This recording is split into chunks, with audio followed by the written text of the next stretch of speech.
What is up, everybody? Welcome to our Geeky podcast. This is, of course, the podcast where we talk about everything we are geeking out about this week. I am your friendly neighborhood drummer from an 80s hair metal band, apparently with a bandana, Alex. As always, I'm joined by the lovely, talented, bearded Mr. Ryan Berry over yonder, and good, everybody. Ash is back this week again. We don't need to really fuss about what we were geeking out about this week, so I'm pretty sure the answer is pretty clear for all of us. Because it was Star Wars The Last Jedi. Yes, it was. Released this week. We saw it. We will have thoughts. Obviously, thoughts, feelings, other things of that variety. So we will be getting into like full spoiler territory. So I'm just gonna throw that out now. Plastered like Spoiler. everywhere now. All over. It's just everywhere. Spoilers. Yeah. Spoiler. Wow.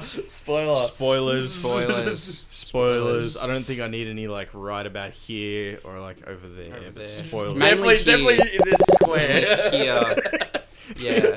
Actually, no, I don't want to cut off any of the posters. So mainly just.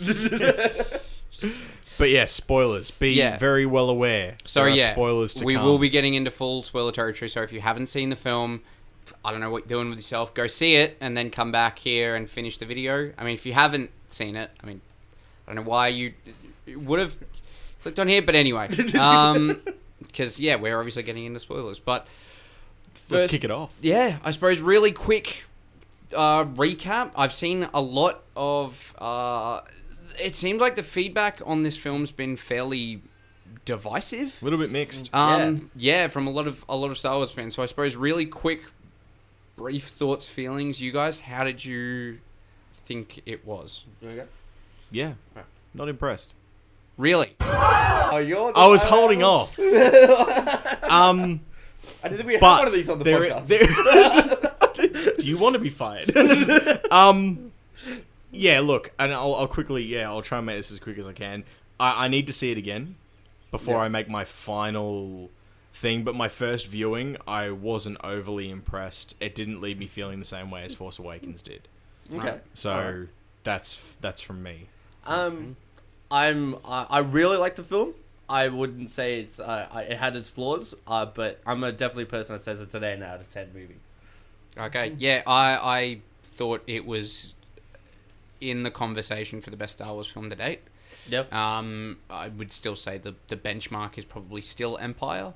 But I would definitely say The Last Jedi, while, as you say, it has its flaws, which every modern film does, I think that, there were parts that weren't great, but its best stuff was transcendently good. Yeah. Okay. Yeah. It was incredible.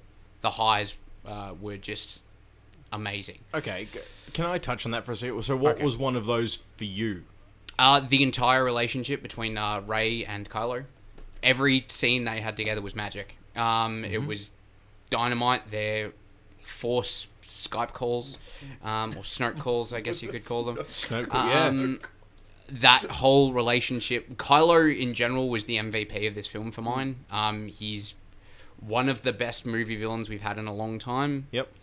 In terms of his complexity, I thought Rey was fantastic. In terms of a particular moment, Laura Dern's Admiral Holdo, her sort of sacrifice to help the rebels escape was visually stunning, as was the entirety of the film. I think that's one of Rian Johnson's strengths as a director, is the visuals in this film. And granted, you're going to get that a lot with a film that has a budget over $200 million.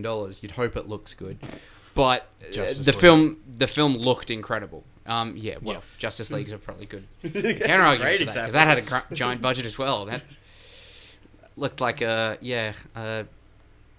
open deli meat sandwich. It really was a poorly packed kebab. Yeah. So, those, in terms of just quick highlights, I'd say those were some of mine. Cool. Ash. Well, I guess what really stood out for me was the fight with Kylo and Rey. Actually, to me, it symbolizes good and evil working together. Yep. And I really enjoyed that a lot of the scenes with Kylo and Rey together. I thought that was really cool. I guess some of the disappointments that I had was with how there was sort of no backstory to a lot of the characters, like Snoke, and how Leia has the Force, or that she's a Force user. So like, I get why we're not telling stories about how these people came to be, but to me, I just felt like, well, I still really want to know that stuff. Yeah. And I felt that was like a little left behind. I think maybe I wanted more of Luke Skywalker to be on screen. In terms of like, I get it. He doesn't really want to be a Jedi anymore, and then he helps out at the last minute. But yeah, it's like minute stuff to me. And so by all means, it's still a fantastic film. But it's just me personally that I would have liked more backstory to stuff, to why these things were happening. Okay. Yeah. I think for me, going along the lines of highlights was definitely the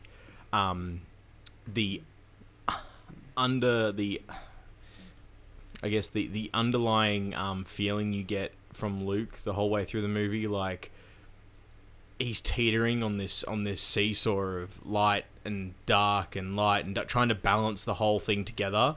And like, a lot of people weren't happy with the way they made Luke out to be in this movie, but I guess, like, I look at it from the perspective of he's spent so many years trying to balance both sides of the Force instead of committing to one. He's trying to bring harmony to the universe, I guess you could call it.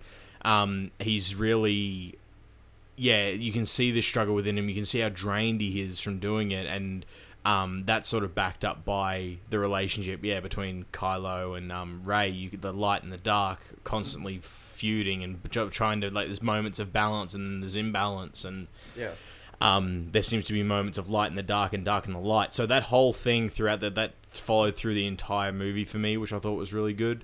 The downers were probably Snoke's demise.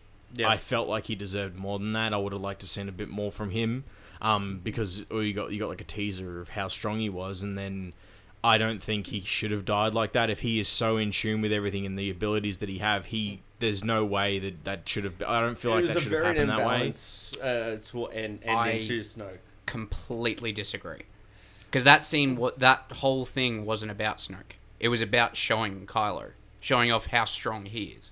It's I understand that. Yeah, you've got this figurehead as Snoke, and again, there was some build up, I suppose, in the first one, and there was touches of it, but again, it's really an allegory for where Star Wars is heading. I think that sort of microcosm is endemic of what's going through Star Wars, and Kylo says it is letting the past die. This old thing, whatever it was, it's dead, so we can move on in a completely new direction.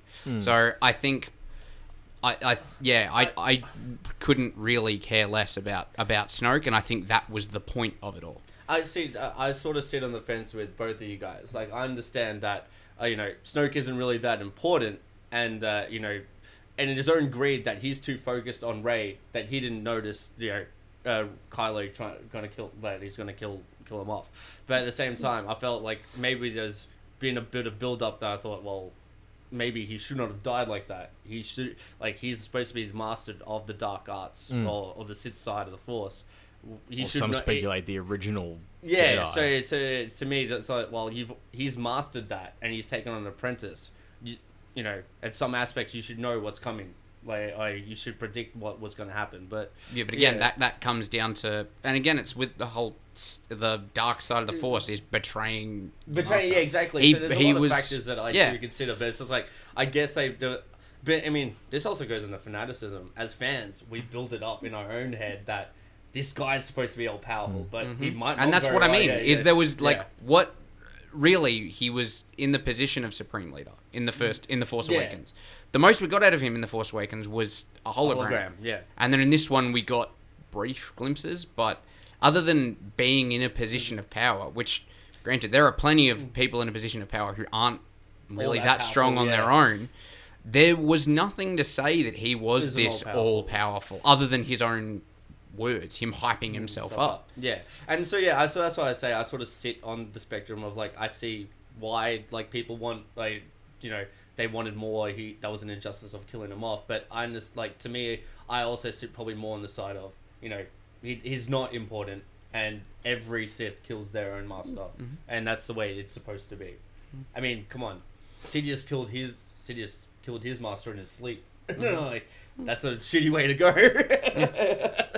So yeah, so I'm probably more on the fence of that side, but I still see sort of the both perspectives of that. I also feel that Leia's scene where she force pulls herself into the ship should have been more of a climactic scene. Like, that was sort of just chucked in there. Look, the Space Mary Poppins, it was a good idea in theory, showing how, like, especially given her bloodline, that she is obviously Force sensitive, and has some connection with the Force, which apparently does reveal itself when people are closer to death. You know, given, you know, like the Jedi sort of disappearing when they die. So showing her, you know, being close to death and having that connection with the Force, it's a good idea in theory. Just the whole, like, Supermaning through space, it just didn't really work in the execution. That would be one of the things that I would say was one of the weak points in the movie. Again, just good in theory, just not quite in execution. So, fair enough. So were they, like, as I said, you saying you weren't crash hot on the film? No, I wasn't, but I think it's because, like, towards the end of it, my first viewing, I was starting to run a little low on being excited and being energetic and awake. So I feel like I need to watch it again to sort of see if I get, the second coming will probably build me up a bit more, fill in some gaps that I may have dozed out on, but it's just like, it just, first time round, it just didn't really grab me like because Force Awakens grabbed me from start to finish. Last Jedi, I felt like it didn't really grab me until maybe midway through, and then I was just like, okay, I can kind of jump on this. I kind of got a feel for what I'm liking, but it's just, it just didn't grab me the same way. But I think, like, if I see it again, I'll definitely get a proper feel for how I feel about the movie. But it's just the hype was there, but I don't think it's definitely not sitting on the same level as Force Awakens. Okay, for me. Yeah, because I have this film like head and shoulders above Force Awakens.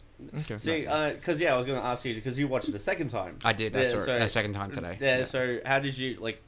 Did it change anything about it, or did it just give you more perspective? Or perspective was one thing I was more looking for. Granted, especially considering seeing it at midnight, after working that day and marathoning 2 previous Star Wars films, as Ryan kind of alluded to, it does leave you a little bit drained. So you managed to get through all of it without dozing off the first time, but I wanted to see it a second time, because I think it's now just tradition for me for Star Wars. Go to the midnight sesh, and then see it a second time on my own in gold class. So I've done that for Force Awakens. I didn't do that for Rogue One because it's not one of the main ones. Okay. Look, as I said, upon closer examination and like the second viewing, as I said, I thoroughly enjoyed it. There were parts that we could probably do without. Basically, the entirety of I'm going to forget the planet, but the casino world, that whole subplot was, it felt somewhat unnecessary, and we probably could have done without that. As I already said, Leia Space Mary Poppinsing after the attack from the First Order, but basically everything else for mine worked really well. Like, from the gun, that opening battle, X-Fighter battle with Poe. Yeah, that was badass. This and like the damage to the Rebel fleet, that was awesome. I thought Poe had some really great progression, like him finally being able to, him just moving from cocky renegade cocksure sort of, pilot to actually being like a leader within the Resistance. And him, you know. And like Leia put it best when she was describing Admiral Holdo, it's like she's not focused on being seen as a hero. She's just focused on, you know, doing what's right for the cause. And I suppose with Admiral Holdo, she was awesome. I loved Laura Dern's performance. Where, look, I've got a quick sidebar. Where is she from? Laura Dern, probably best known as Dr. Hattie Sadler in Jurassic Park. Ah, yeah. Yeah, that's probably where she's best known. She's a fantastic actress. I she's saw a bunch of stuff. I'm like, I couldn't pick it. She's an incredible actress, and I think now she's starting to get recognition as like, oh yeah, she's really good. Yeah, so she was great and had rocked the purple do. It's great. I suppose like the kind of jump in logic to why she didn't just tell Poe what the plan was. That probably could have, fixed a little bit there and could have spared a little bit of misunderstanding.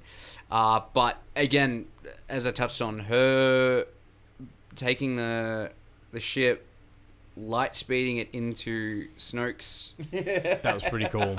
That was the single most visually stunning scene in any Star Wars film. Bar none. Fruit ninja the shit out of that shit. Arguably the most, I would say probably the most visually stunning scene I've seen in a movie this year, for sure. And I loved how it was I loved how it was shot and just the silence of it. Yeah. Yeah. I mean, because you got to add on to space doesn't make noise. Exactly right. Just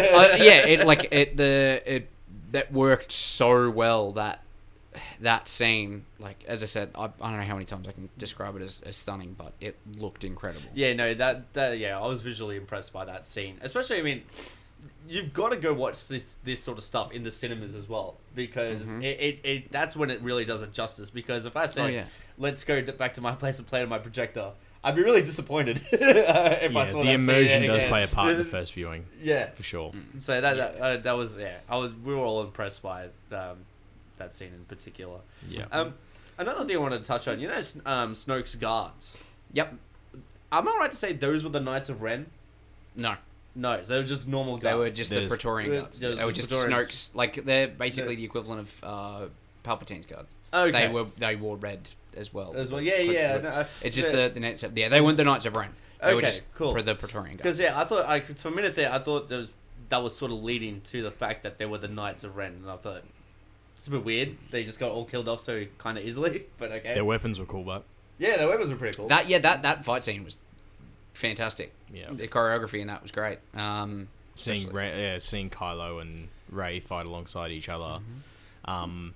against some pretty challenging opponents was pretty cool. Mm-hmm. Yeah, and that's why I was sort of like taken back, and I thought, are they actually fighting what was left of the Jedi Temple, or was it they just guards that were just really well trained? Yeah, just well trained. Just well trained guards. Okay. Do you think we'd ever see the Knights of Ren? Or? I would say we're gonna get some allusion to it at the very least in Episode 9. I would think, because I think even with Luke dead, I'd say that there's a very strong possibility we're going to get Force Ghost Luke in Episode 9. Which, like, we got Yoda in this one. So I would say there's a very strong possibility we're going to get Luke in Episode 9 and some allusion. I don't think they're... Because obviously Kylo's going to be one of the main pillars of Episode 9, and how he got to this point, I think, is still... Yeah, there's still some stuff there to be... I think that the final scene... in that movie kind of is leading us to where this is going, with the child who Force pulls the broom to himself, leading down like the Darth Vader comic books, the new Darth Vader comic books of the kids that are still in touch with the Force. Yeah. And I think it's going to be a bit of a roundup happening and people going after them and trying to hold on to those kids. That's another thing. Like, I guess also the importance of the Skywalker tree is also been thrown out the window as well, because we find out Rey's parents are just a bunch of junkers. They're not. Yeah, that's right. And that was that sort of took everyone by surprise. Yeah, can I say I love that was the reveal. Yeah, I am 100% on board with that. Yeah, and I mean, a few people have been disappointed by that reveal. They go, we thought we had all these theories about Skywalkers, but it doesn't have to be. And again, it comes back to that point about letting the past die. The past, however many years of Star Wars, have all been about the Skywalkers. Yeah. And the fact that this girl who is a nobody, the parents sold her for drinking money, can hang with someone who's got the lineage that Kylo Ren does. Says a lot. And that's originally what Luke was. When we were first introduced to Luke, he was a nobody as well. He was some kid on Tatooine whose parents were killed. Mm-hmm. And then obviously we know now that he's, Darth Vader's son and so on. So technically, because Anakin was kind of immaculately conceived by the Force, so technically that would make Luke the Force's grandson, I guess. I guess. Very weird. Technically. So the fact that we're moving past that, and again, there was really like the great explanation of the Force in this film in that scene with Luke and Rey. No, it's not like, again, it's not just something that Jedi can use to move rocks. It's not about laser swords. Exactly. And I thought that was a nice touch, just calling it a laser sword. Exactly, as well. And it just shows, I guess. I mean, even not to cut you off, but even when you got the lightsaber back, that's Luke's first lightsaber. He just throws it behind him. Yeah, it shows no importance whatsoever. Yeah.